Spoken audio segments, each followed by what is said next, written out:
Bueno, buenas noches para todos de nuevo. Espero que se encuentren muy bien. Bienvenidos a esta de la penúltima clase de estudios sociales antes de la realización del examen. Espero que se encuentren muy bien y darles y desearles muchas bendiciones para todas las personas que están viendo este video. Sin más que decir, el día de hoy voy a estar explicando un poco la crisis del modelo de sustitución de importaciones y cómo llegamos al modelo económico actual, ¿no? Que es el modelo de promoción de exportaciones. Como lo vimos en la clase anterior, en el video anterior, que se explica ampliamente el modelo de sustitución de importaciones, que era un modelo económico de desarrollo interno, vamos a estar retomando algunos aspectos de este y saber y reconocer las causas que hicieron que este modelo económico, que había funcionado muy bien en el país durante los años 50, 60, 70 hasta los 80, entraran en un proceso de crisis porque también tenía debilidades, que era muchísimo menos débil que el modelo agroexportador, totalmente de acuerdo, pero el modelo de sustitución de importaciones pues también tenía sus falencias y tenía sus problemas que el Estado no tuvo en su momento la capacidad para resolver. Sin más que decir, iniciamos con esta presentación. Bueno, recordar la creación de instituciones autónomas a partir del año 1950, que son instituciones de carácter individual que tienen un presupuesto que se maneja por ellas mismas, que tienen características y regímenes especiales a nivel económico, ¿verdad? Donde ellas toman las decisiones en beneficio propio. Es decir, ellos administran su presupuesto en lo que ellos consideran y establecen como prioridades. Después se les puede llamar una rendición de cuentas, más sin embargo, no son dependientes de ningún poder de la República, ni el Poder Ejecutivo, encabezado por el presidente, ni los legisladores, encabezados por los diputados de la República, ni los magistrados que encabezan el Poder Judicial pueden intervenir directamente en estas instituciones. Más recuerdo que sí pueden hacer, por ejemplo, cambios en su parte presupuestaria o intervenir cuando el caso lo amerite. Sin embargo, tienen una gran autonomía. Por eso se llaman instituciones autónomas. En el campo de la energía tenemos al ICE, a Recope, a la Compañía Nacional de Fuerza y Luz, que ya observamos en el video anterior cómo se obtenía el acceso a esta compañía, las finanzas de los bancos estatales, Banco Nacional, Banco de Costa Rica. En la producción tenemos el Consejo Nacional de Producción o CNP, el IDA. En servicios de educación tenemos todas las universidades estatales, aparte tenemos el INA, también tenemos el Instituto eh, Nacional de Vivienda y Urbanización, conocido como el INBU, el Instituto Mixto de Ayuda Social, conocido como el IMAS, entre otras instituciones que tienen estas características con el fin de buscar o obtener un beneficio para un sector específico de la población.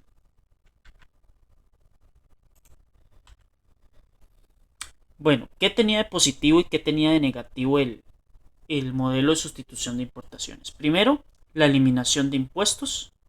El tener bajas cargas arancelarias va a permitirle al país desarrollarse a nivel industrial, desarrollar un modelo empresario, un modelo que genera muchísimas fuentes de empleo, que tiene una diversificación económica muy importante, que mejora las condiciones de vida de manera considerable, como lo vimos en los campos de salud y educación principalmente. En el campo laboral también hubo mucha mejora. Aumenta todo el tema del índice de desarrollo humano, ¿verdad? Que implica la capacidad de yo desarrollarme a nivel individual, de mis relaciones interpersonales, en cómo vivo, en los accesos a los servicios. Aumenta el poder adquisitivo del costarricense, el poder comprar más, tener mejor acceso a mejores productos, tener una mejor dieta es parte fundamental de algo positivo que nos dejó el modelo de sustitución de importaciones. La ampliación de servicios estatales, servicios financieros, servicios educativos, servicios de salud, servicios incluso legales. El desarrollo urbano, las ciudades crecieron considerablemente con el modelo de sustitución de importaciones, la de mayor crecimiento de la capital de San José.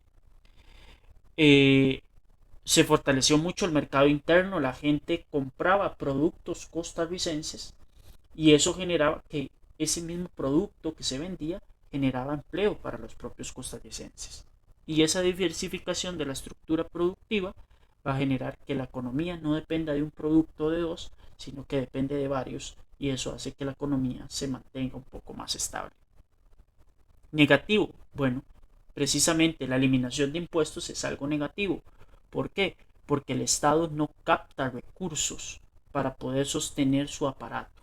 Y eso nos va a dar al traste, como consecuencia más adelante, a que tengamos un Estado desfinanciado.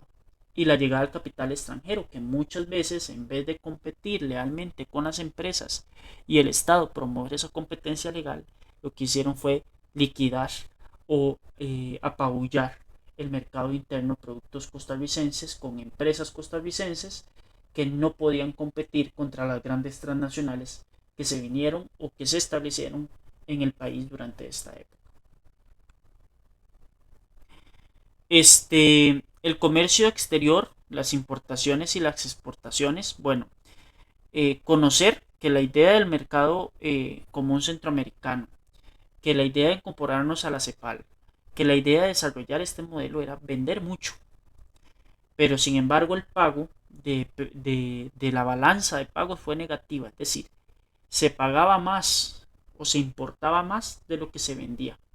Eso va a generar que poco a poco, año a año, haya un desfalco en las finanzas públicas, porque no se puede comprar más de lo que se vende. Entonces el Estado poco a poco entró en un proceso de desfinanciamiento, ¿verdad? A pesar de que las exportaciones crecieron, principalmente en el sector de la agricultura, por ejemplo, 1963 el 79% de lo exportado correspondió a café, banano y cacao. Eso demuestra que aún para el año 1963, a pesar de que ya tenía 13 años de funcionamiento el modelo, hay dependencia de tres productos que no son de primera necesidad. Y ese es el problema, cuando dependemos de productos que no son de primera necesidad. Porque en el momento en que los países entren en crisis, lo primero que hacen es suprimir estos productos. Después, la industria, que sí creció, fue el sector que más creció a finales del año 70, representó el 27,9% de nuestras exportaciones. También habían otros productos que iban tomando fuerza, como el frijol, como el maíz, como las materias primas para la maquinaria, el equipo técnico, los transportes. Era necesario traerlo, porque aquí en Costa Rica no se podía producir. Yo les dije que no teníamos los recursos naturales para producir desde cero, por ejemplo, una industria metalmecánica, sino que se había que traer el metal de otras partes del mundo. Y eso genera que también hay una dependencia del mercado externo. Y bueno, ese mercado externo va a generar que fluctúen los precios. Costa Rica entra en un proceso también de crear un estado empresario, y lo hablamos en el video anterior también, donde el estado empresario es participación mixta en diferentes empresas del país.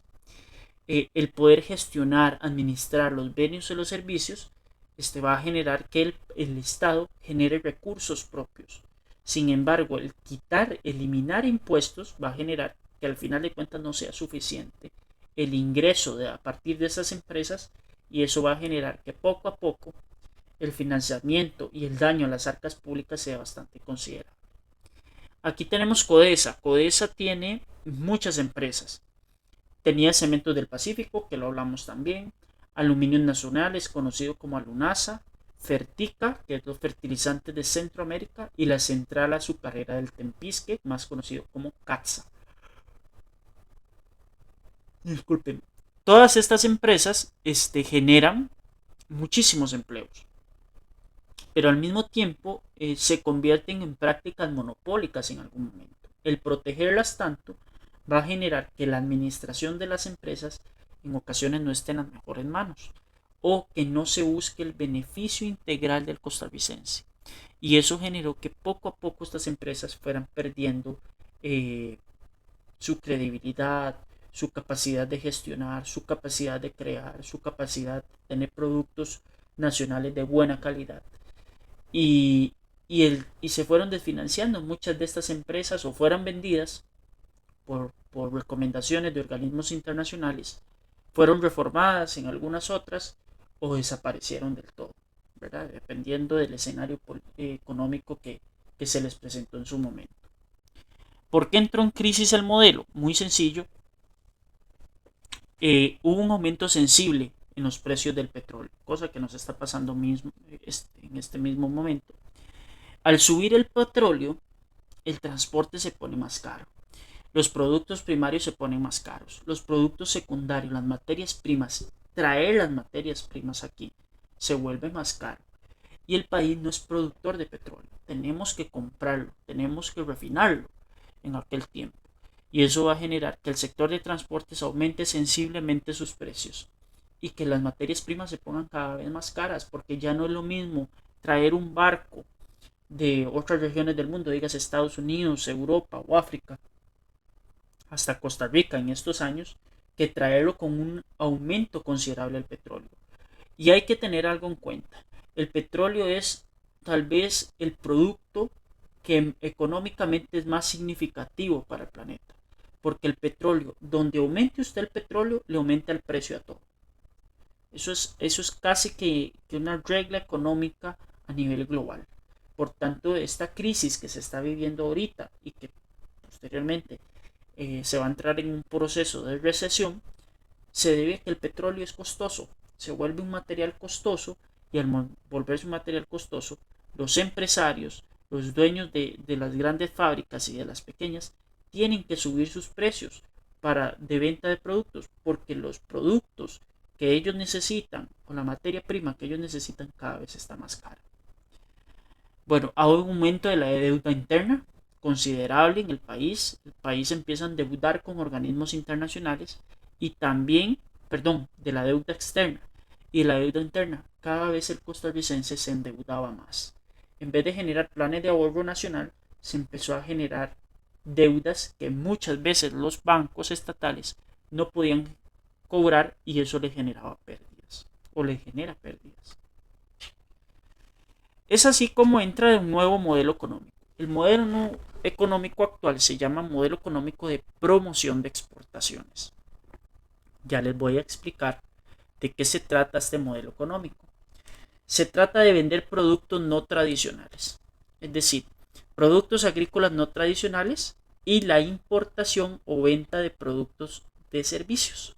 Entonces aquí se reemplaza el sector secundario aquí al sector industrial dedicado a la creación de productos manufacturados, es decir, creados o procesados con las manos del ser humano, a tener sector servicios. ¿Qué son la prestación de servicios? Call center, servicios financieros, servicios contables, servicios de educación, servicios de salud. A eso es lo que está apuntando el modelo de promoción de exportaciones, más la venta de productos no tradicionales, que ya los vamos a ver. ¿Cuándo se empieza a desarrollar este modelo? A partir de 1980. ¿Por qué? Porque el modelo de sustitución de importaciones colapsó. No pudo sostenerse porque el precio del petróleo era demasiado elevado. Incluso llegó un momento en que valía $100 el barril. Entonces, al tener un precio tan elevado, la industria no es sostenible en el país porque, como les repito, no tenían materia prima para desarrollarse.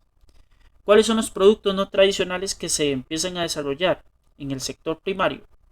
La venta de piñas. Costa Rica en algún momento se ha convertido en la primera exportadora de piñas del planeta. Flores de exportación y chayotes. Y hay otros productos más que están saliendo por ahí, que se están vendiendo en el exterior, sosteniéndose todavía el café y el banano como dos productos agrícolas muy importantes para el país. La economía se basa en el desarrollo del sector terciario, que era un sector que estaba muy disminuido porque antes de los años 80 no había la demanda tan grande que hay del sector servicios como sí existe hoy en día. Hoy en día la globalización, hoy en día el uso del internet demanda cada vez más servicios, la prestación de servicios. Cada vez nosotros como seres humanos y como habitantes de Costa Rica tenemos el acceso a más servicios y esos servicios requieren que las personas también los atiendan, que también brinden un apoyo para el usuario. Entonces, ¿cuáles son los sectores que más se han visto en incremento en el último tiempo? Banca y finanzas, call centers y servicios médicos. Eso es a lo que está apuntando el país actualmente. Por eso es importante, ojalá dominar otro idioma y obtener el bachillerato, porque eso te va a dar la opción de poder ingresar a un trabajo más o menos calificado o bien calificado y con una paga moderada o bastante buena. ¿Cuándo se empieza a implementar este modelo? Con Luis Alberto Monge. La filosofía se llama la filosofía neoliberal, que busca la privatización de algunas empresas estatales y de algunos servicios estatales. ¿Por qué empieza con Luis Alberto Monge? Antes de Luis Alberto Monge estuvo Rodrigo Carazo Odio. Rodrigo Carazo Odio es un presidente que se negó a pagar la deuda externa del país a los organismos internacionales. ¿Eso qué va a generar? Que los organismos internacionales establezcan un tipo de bloqueo comercial. Así que este señor Luis Alberto Monge tuvo que prácticamente ir a solicitar de nuevo, por favor, que se restauraran las condiciones de préstamo de organismos internacionales para con Costa Rica. Pero eso va a generar una consecuencia que ya la vamos a ver. Este estado neoliberal, que es el que tenemos actualmente, dice que hay que vender las empresas nacionales. Y de ahí se empieza a incorporar unos planes que se llaman planes de ajuste estructural. Los planes de ajuste estructural lo que buscan es hacer un ajuste en la estructura del Estado a nivel económico y a nivel político, pero principalmente a nivel económico. ¿De dónde surgen o cómo nacen los planes de ajuste estructural que se aplicaron en toda América Latina, no solo en Costa Rica? De dos organismos internacionales, el Fondo Monetario Internacional y el Banco Mundial. ¿Cuál era el fin? Modernizar la economía nacional. Sin embargo, ¿eso qué va a generar? Un aumento considerable en la deuda externa del país, que se ha vuelto casi que impagable, con un déficit fiscal muy fuerte actualmente, y un aumento en la deuda interna, que también el costarricense cada vez tiene un costo de vida más alto, cada vez está más endeudado, y eso ha generado que haya menos capacidad de compra, menos capacidad de consumo. Al haber eso mismo, hay más desempleo, hay más desigualdad, hay más dificultades. Los planes de ajuste estructural en el país son tres. El primero es un préstamo que solicita el gobierno Luis Alberto Monge, si no me equivoco es por poco más de 100 millones de dólares, tomando en cuenta la dimensión que es pedir más de 100 millones de dólares en el año 1980. Y lo que buscaba era diversificar la producción, estimular la exportación, modernizar el sistema financiero nacional y eliminar las barreras que impedían el uso de recursos productivos. El PAE 1, así conocido, Plan de Ajuste Estructural 1, tuvo una aceptación y un nivel de logro bastante importante. Creo que es el plan de ajuste estructural que mejores réditos trajo para el país porque sí se aplicó tal cual. ¿Quién nos dio esto? El Fondo Monetario Internacional. ¿Qué nos pidió a cambio? Vendan empresas del Estado, modifiquen, reestructuren, bajen el costo. Y eso es lo que se trató de hacer con el gobierno de Luis Alberto Monge. Después viene don Oscar Arias en el año 1986 y pide el Plan de Ajuste Estructural 2, que son otros 200 millones de dólares, si no estoy equivocado. Y lo que busca este plan de ajuste estructural es abrir la economía al mercado internacional, mejorar la eficiencia y productividad del sector exportador, reducir el tamaño del Estado. Para yo reducir el tamaño del Estado, necesito tener la capacidad económica de liquidar. Y para yo poder liquidar los salarios, necesito dinero, necesito recursos. Para eso se pidió el PAE 2. Reformar el sistema financiero nacional, buscando la apertura a la banca privada.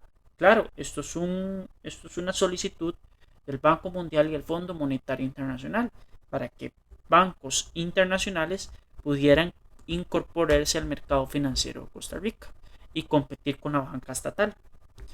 Reformar el sistema financiero nacional, modificar el papel del Consejo Nacional de Producción como ente rector de la fijación de precios de ciertos productos agrícolas. Hoy en día el CNP, el Consejo Nacional de Producción, se dedica a la venta de productos agrícolas, pero ya no fija precios, sino que compite con las otras empresas que se dedican a todo el tema de productos agrícolas y la venta de estos, ¿verdad? En 1994, el señor Calderón Fournier, que es este señor que ustedes tienen en pantalla, hijo de Rafael Ángel Calderón Guardia, que se ha mencionado en clases anteriores, busca promover un mejor crecimiento económico, reducir el tamaño del Estado. Parece que no se lograba reducir el tamaño del Estado. ¿Cómo? Aplicando movilidad laboral. Es decir, que usted pasa del Estado a una empresa privada. Privatizar empresas estatales, favorecer la inversión privada y crear programas para favorecer la población pobre con bonos de vivienda. ¿Cuánto fue el PAE 3? ¿Cuánto dinero se pidió? Aproximadamente 300 millones de dólares. ¿Eso qué genera? Una deuda externa que Costa Rica hoy en día sigue pagando. Seguimos pagando estos préstamos. No hemos terminado de cancelarlos y nos queda mucho tiempo para terminar de hacerlo.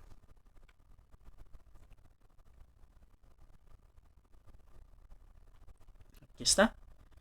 Una línea de tiempo. PAE 1, regreso al Fondo Monetario Internacional luego de que Rodrigo Carazo Odio logró que se cerraran las puertas. PAE 2, una reforma financiera. PAE 3, buscaba la movilidad laboral obligatoria. Sin embargo, este quedó pendiente porque Calderón Fournier no tuvo el tiempo suficiente de gobierno para llevar a cabo todas las políticas. Ahí es donde entra José María Figueres Olsen, más conocido como Figuerillos, que él logra cerrar algunas empresas del Estado como el Banco Anglo, con todo un escándalo, pero lo logró. Y buscaba algunos cambios o modificaciones. Dentro de esas modificaciones vamos a encontrar, por ejemplo, la venta del ICE, la apertura del mercado eléctrico, que era una de las condicionantes que pedía el Fondo Monetario Internacional. Sin embargo, por luchas sociales no lo logró, pero cerró empresas como por ejemplo Incofer, el Banco Anglo, también buscó la apertura al mercado de telecomunicaciones, etcétera, etcétera, etcétera. Dentro de los acuerdos que se pusieron de los planes de ajuste estructural, el más importante es la creación de las zonas francas, que ahorita vamos a ver qué son. La implementación de tratados de libre comercio, que eso lo vamos a ver en la última clase. La venta de empresas nacionales y apertura de empresas privadas. Y vienen empresas transnacionales como Intel y como HP, que se dedican a el mundo informático. Aquí hay algunas en este mapa de los que se establecieron en su momento, que son empresas de prestación de servicios básicamente, y que sí tienen sus productos, pero aquí en el país se dedican a la prestación de servicios. Repercusiones de los PAEs a nivel primario, en el sector primario, es decir, al sector agrícola. Creció la producción de productos no tradicionales, palmito, cuero, jugos de naranja, tilapia, cacao, yuca, entre otros. La producción de granos tradicionales varió. El cultivo del maíz y el frijol disminuye considerablemente.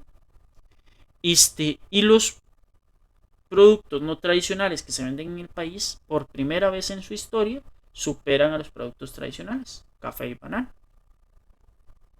A nivel secundario, hay un ascenso en ciertas partes del nivel secundario.